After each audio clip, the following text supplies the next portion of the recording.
Outro fator, a importância do social. Alguns de nós aqui ainda somos do tempo em que jogávamos o jogo sozinhos em casa, que ficava para nós, ou que chamávamos amigos para vir jogar connosco. Isso, felizmente, continua a acontecer, muito ao contrário daquilo que se pensa muitas vezes, que só se joga online. Só que o jogo, e a partir do momento em que a internet e todo o acesso online se tornou mais mainstream, o jogo adquiriu rapidamente uma extrema importância e uma extrema vertente social. Isto é o Just Dance, da Ubisoft.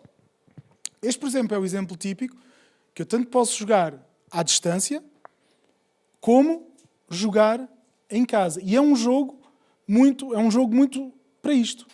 Exatamente. Onde o social é um jogo que raramente, as pessoas talvez mais da minha geração, não se joga sozinho. Mas se estão os amigos em casa, joga-se este jogo. E divertimos. É um jogo extremamente social.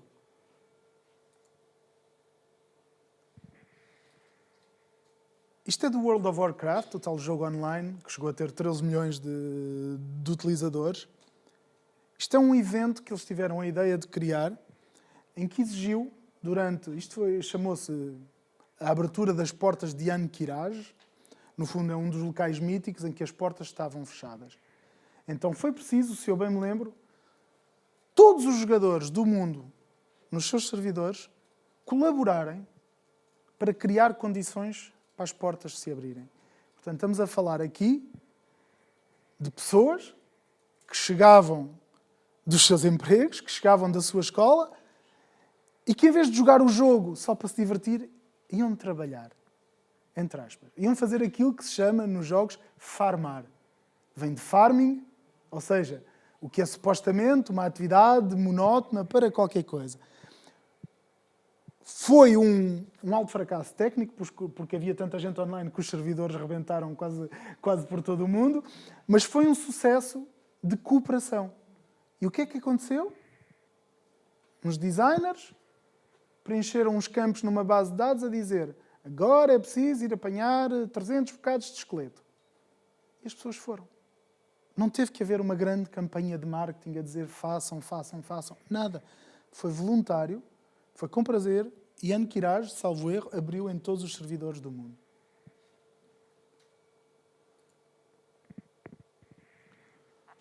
O jogo, hoje em dia,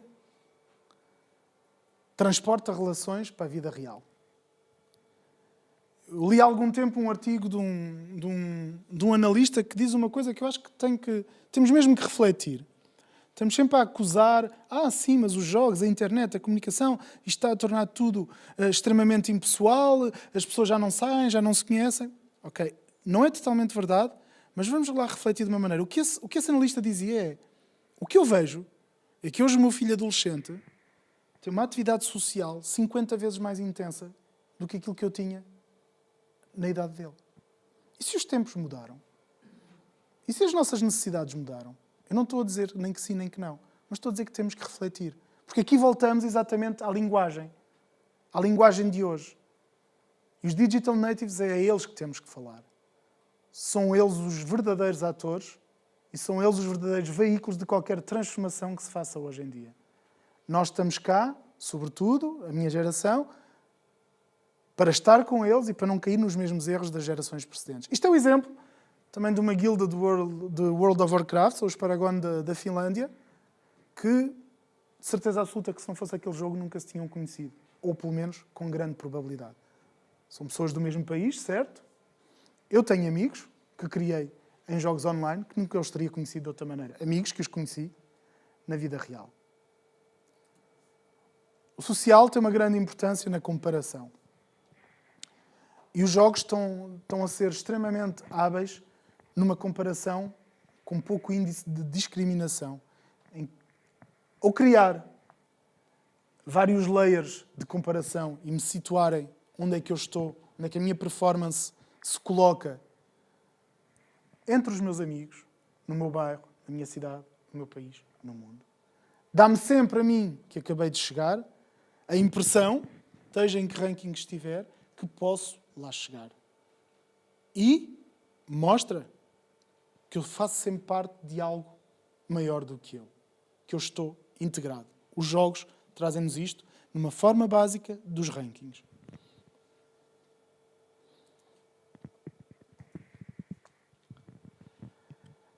Depois existe a tal, que eu já falei, muito ao de leve, sobre a pressão social positiva. O Facebook, uma vez mais, nós não perdemos. Nós não somos obrigados a nada. Nem sequer somos obrigados a gastar dinheiro. Podemos jogar gratuitamente. Gastar dinheiro é facultativo. Mas o que é que existe? Existe uma pressão social positiva. Existe a vontade de não ficar para trás. Existe a vontade. E porquê? Porque eu me posso comparar. Porque eu vejo os outros. Porque eu tenho eco. Não é como eu, quando acabei de ver o documentário, depois daquela raiva toda do Hulk, que me senti sozinho na minha sala. Eu tenho eco. Eu sei que existem mais que gostam da mesma coisa ou que querem a mesma coisa. Eu sei onde os encontrar. Eu tenho maneira de comunicar com eles. A pressão positiva, a pressão social positiva é exatamente isso. É não querer ficar para trás. Há um exemplo de uma aplicação de gamification. Estão aqui pessoas a quem eu já falei, que é utilizada nos recursos humanos. Chama-se Kudos. O que é que aquilo faz? Há coisas impossíveis de medir nas empresas. E aqui estamos a falar de grandes empresas. Então é uma aplicação que está instalada no meu mobile, que, por exemplo, eu vou correr para o elevador, está alguém dentro do elevador que me segura a porta. Sem ele saber, eu vou à aplicação e dou-lhe Kudos. Dou-lhe pontos. Foi simpático. Ele chegou a horas à reunião. Foi simpático. Ele disse-me bom dia. Foi simpático. Eu dou-lhe Kudos. Ora, vamos imaginar que no departamento financeiro há um que não diz bom dia a ninguém, que não segura a porta a ninguém, e na intranet vai olhar para o ranking e vê que todos os amigos têm 200 kudos, 300 kudos e ele zero. Não está ninguém a apontar-lhe o dedo. Ninguém lhe está a dizer que ele tem que jogar o jogo. Mas na maior parte dos casos, e os jogos são a prova disso, ele vai, digamos, fazer batota para se integrar no jogo. Vai-se forçar a dizer bom dia, a segurar a porta. O que é que ele vai receber como feedback? Positivo. E aquilo que ele hoje se força, amanhã tem grandes probabilidades de se tornar natural. Um comportamento habitual. E porquê? Porque tem a vantagem de não ser disruptivo. Ninguém o obriga.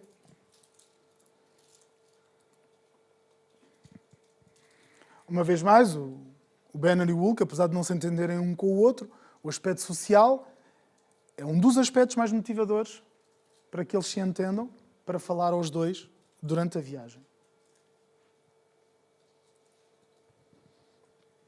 Sexta ferramenta, o papel da recompensa. Eu meti aqui dinheiro de propósito.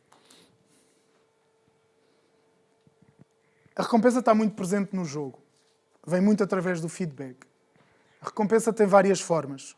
Como eu disse, eu meti aqui o dinheiro de propósito, mas no jogo só o simples facto, como eu disse há bocado, do bonequinho que anda lá fazer exatamente aquilo que eu quero que ele faça, é uma enorme recompensa.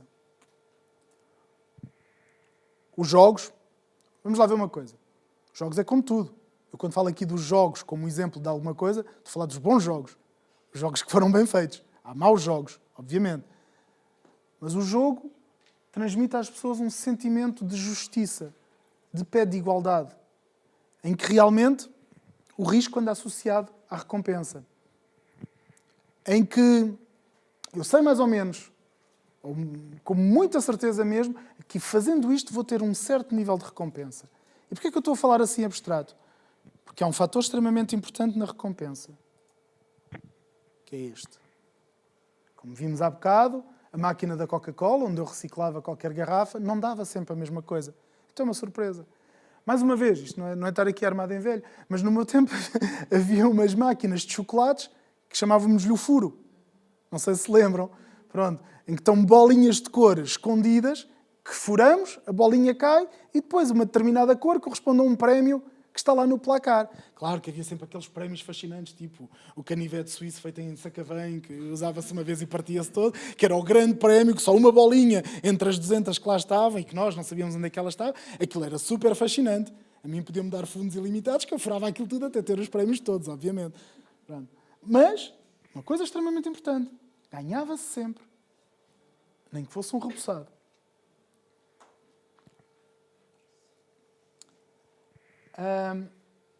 Eu a seguir vou apresentar aquilo que é uma escala de valores misturada com uma escala de interesse. Isto são estudos que foram feitos, psicólogos, sociólogos, em termos comportamentais, sobre o que é que realmente motiva as pessoas hoje em dia. E então, de cima para baixo, que eles vão desfilando, de cima para baixo, vou apresentar aquele que mais interessa às pessoas hoje em dia, até o que menos interessa às pessoas hoje em dia. Cautela quando eu digo menos interessa. Todos eles têm o seu papel e, principalmente, quando vocês virem qual é o último, vocês vão perceber porque é que se tem que ter cautela. O mais importante para as pessoas hoje em dia é o estatuto. Eu, de alguma maneira, fiz alguma coisa que me fez sair do grupo. Nem que tivesse sido por um pequeno espaço de tempo. É aquilo que eu costumo dizer, saímos daquilo que era o nosso paradigma de vivemos para ter 15 minutos de fama. Hoje em dia isso mudou. Já há uns anos. Eu hoje em dia quero ser famoso 15 segundos. Mas é por dia. E todos os dias. E 15 segundos é o mínimo. E esses meus 15 segundos de fama é a fotografia que eu tiro ao chinelo. E meto no Facebook. E tenho 5 likes. Uau, já está. E é o mínimo. É o estatuto.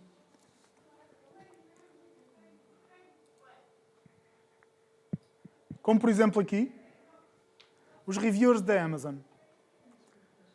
Os reviewers da Amazon não são pagos. Ou pelo menos que se saiba. Eles fazem isto por prazer. E por estatuto. Top reviewer não é à toa que a Amazon publicou isto. Isto podiam ser dados puramente pessoais, em que a pessoa recebia, em que a pessoa reconhecia os rankings. Isto é extremamente importante. E é realmente motivações intrínsecas, sim. Eles são reviewers normalmente de uma área em que eles são especialistas ou que gostam particularmente, mas também este ato de gratificação, de ser reconhecido pelos outros, de saber que não sei quantas pessoas foram ler a minha review. E de ser comparado aos outros. Segunda coisa. Estatuto, esqueci-me de um exemplo típico. Os programas de fidelização das companhias aéreas, como por exemplo a American Airlines, em que temos vários cartões, consoante as milhas que fazemos, até ter o cartão preto. O cartão preto, o que é que nos dá? Dá-nos o direito de batizar um avião com o nosso nome. Mas para ter o cartão preto, salvo erro, é preciso 1 milhão de miles percorridas. Há o filme do George Clooney, onde se vê ele completamente maluco, alto businessman, para ter essas miles. Só que acontece na vida real e com pessoas que investem do seu próprio bolso. Existe um fenómeno de pessoas que são de tal maneira obcecados por esta ideia do cartão preto, do estatuto, que no fundo não dá nada, só dá despesa, que saem do emprego sexta à noite e viajam de avião sem parar até voltar ao emprego segunda de manhã. Para o mais rapidamente possível conseguirem acumular e atingir esse estatuto. O acesso. O acesso é uma forma de recompensa. E ele quer dizer de alguma maneira que eu atingi um determinado estatuto ou fiz determinada coisa que me dá acesso a uma coisa melhor do que aquilo que eu tinha antes. Isto nos jogos é típico. Eu venço os inimigos de uma zona para passar aos inimigos da próxima zona. Mas no mundo real tem lados muito mais retorcidos do que isso.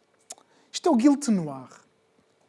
A marca Guild é uma marca de venda de produtos de luxo online, em sistema de licitação. Durante um mês, se fizermos parte do 1% de pessoas que mais gastou dinheiro a comprar, recebemos em casa este magnífico conjunto de 2 velas pretas. Portanto, como se vê, eu não investi se calhar $200 mil ou $150 mil para ganhar 2 miseráveis velas de, se calhar, de 5 euros de valor ou de 10 euros de valor. O que é que eu ganhei? Bom, já ganhei estatuto. Claro que estas velas vão passar a fazer parte da decoração de minha casa para mostrar aos meus amigos todos que eu sou Guilt Noir. Mas dá-me acesso. E dá-me um acesso fantástico. Então qual é o acesso que a Guilt dá a estas pessoas? Para o mês seguinte, podem começar a gastar dinheiro 15 minutos antes de todos os outros. E acreditem que é um sucesso, que é uma marca de grande sucesso.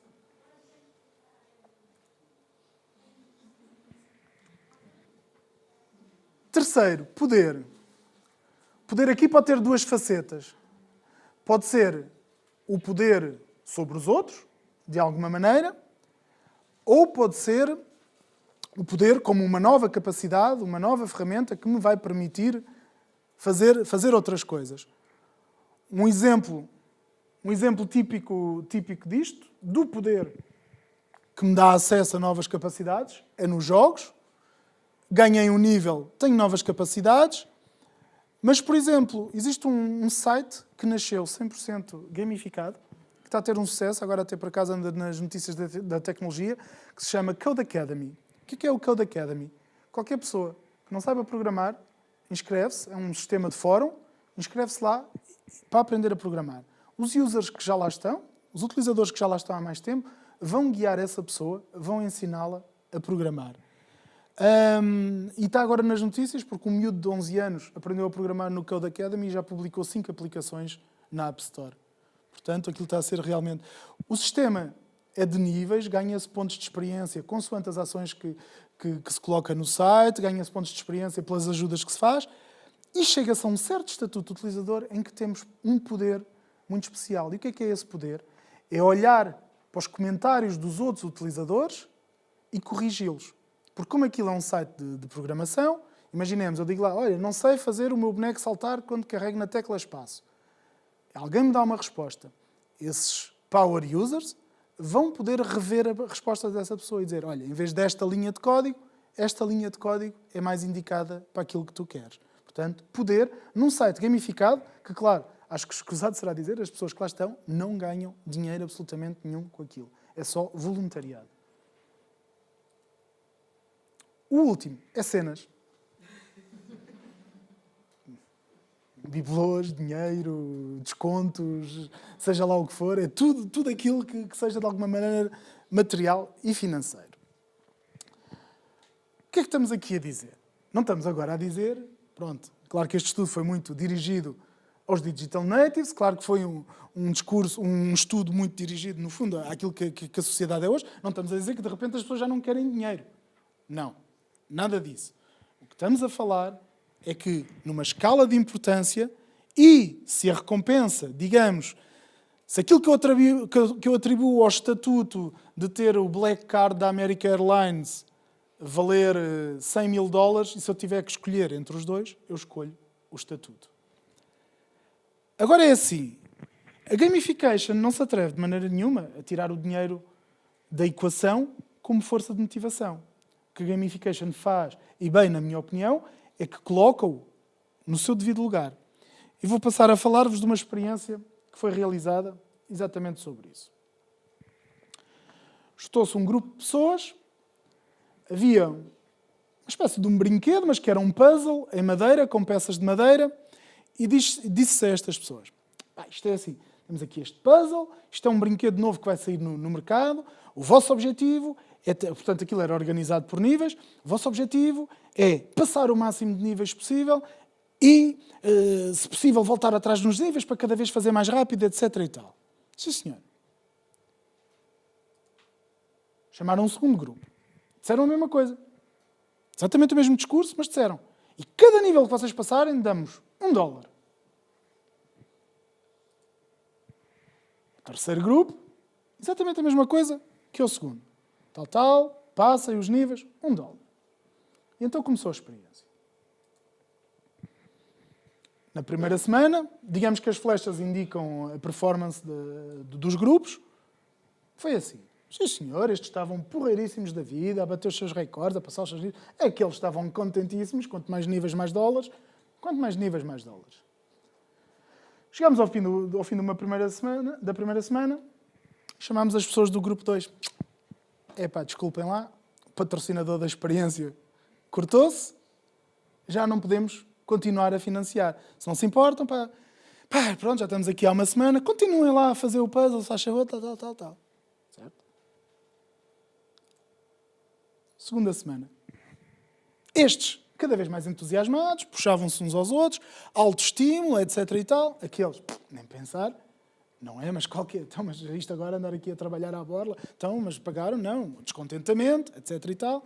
Estes continuaram com uma certa progressão. Terceira semana, o terceiro grupo disse, já andamos aqui há 2 semanas a ganhar $1 por nível. Podíamos começar a falar, sei lá, $1,50, $2 por nível e arranjávamos a coisa, porque temos boa performance, não sei o que, não sei o que mais. Claro que, obviamente, não concordaram. Isto foi o resultado da terceira semana. Este grupo, com motivações 100% intrínsecas, manteve regularidade, aumentou a sua performance. Aquele grupo foi descalabro, eu acho que se calhar já nem apareciam lá. E este aqui ficaram extremamente hesitantes no que haviam de fazer. E deixaram de se sentir motivados. Portanto, o papel do dinheiro é exatamente esse. É muito bom para dar ao Hulk e dizer vai comprar reboçados, mas o Hulk para a próxima vez vai querer mais reboçados. E sobretudo quando já não derem dinheiro aos reboçados ao Hulk, ele parte tudo. Que é exatamente o que mostramos aqui. E no fundo, são estas as ferramentas que eu tenho para vos propor. São estas as ferramentas que eu utilizo de há uns anos para cá na análise, na resolução de todos os problemas que me são colocados, a nível empresarial, uma vez mais. E é sobre isto que eu quero, neste momento, lançar a discussão convosco. Quero ouvir as vossas perguntas, as vossas críticas, o que é que vocês têm para dizer. Portanto, estou à vossa disposição.